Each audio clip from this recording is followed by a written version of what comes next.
depuis hier, ou bien depuis un certain temps, on a senti quand même une certaine tension parce que nous sommes en période de préélectorale. Une décision a été rendue hier par des juridictions sénégalaises et apparemment certaines personnes n'ont pas voulu faire de la procédure mais régler le problème dans la rue. Ce qui est regrettable parce que les bus de Dakar Dem Dikk sont un patrimoine national, appartiennent à tous les Sénégalais, surtout des gens qui n'ont pas de moyens. Nous avons essuyé du caillassage mais également des tentatives de vandalisme sur le patrimoine national qui est Dakar Dem Dikk. 5 bus dans le secteur ici de Liberté 6, les Libertés, et non loin aussi du siège du candidat malheureux Khalifa Sall. Des personnes ont été arrêtées. Parce qu'hier, j'ai effectivement donné l'instruction à mes services de cadrer le réseau de façon discrète et de veiller à ce que la sécurité des bus soit assurée. Et des personnes ont été arrêtées en flagrant délit. Des personnes ont été arrêtées attaquant non seulement les bus, mais le personnel qui les avait filmés. C'est à la suite d'altercations pour essayer de récupérer ces vidéos qu'ils ont été pris. Donc, qu'on soit à la gendarmerie, d'autres entre les mains de la police. Nous ferons de sorte que vraiment la justice soit rendue. Et sans état d'âme, je dis bien. Parce qu'il est hors de question, dans un pays quand même qui est où, lorsqu'il n'y a pas de bus, les gens râlent, haussent le ton, revendiquent, et qu'il y en a certains, les cassent, les réduisent à néant. J'ai pris la décision ce matin de faire sortir les bus, donc les bus vont être dans le réseau tout à l'heure. Oui, oui, dans certaines zones, il y aura effectivement des déviations.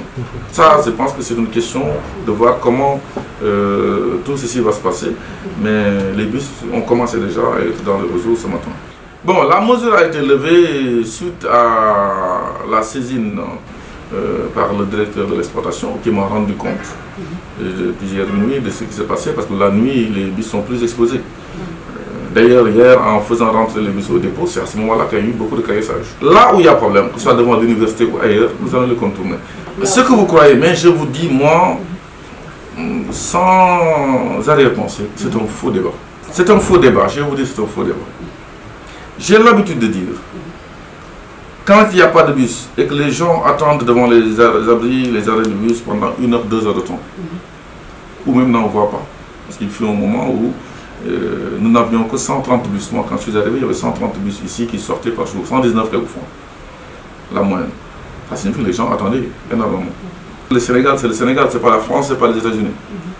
Dans chaque pays, il y a des couleurs. Et puis, n'oublions pas que Dakar Dem Dikk, c'est une société, certes, gérée par l'État, qui nous a mis une concession, mais c'est une société qui se gère quasiment de façon privée.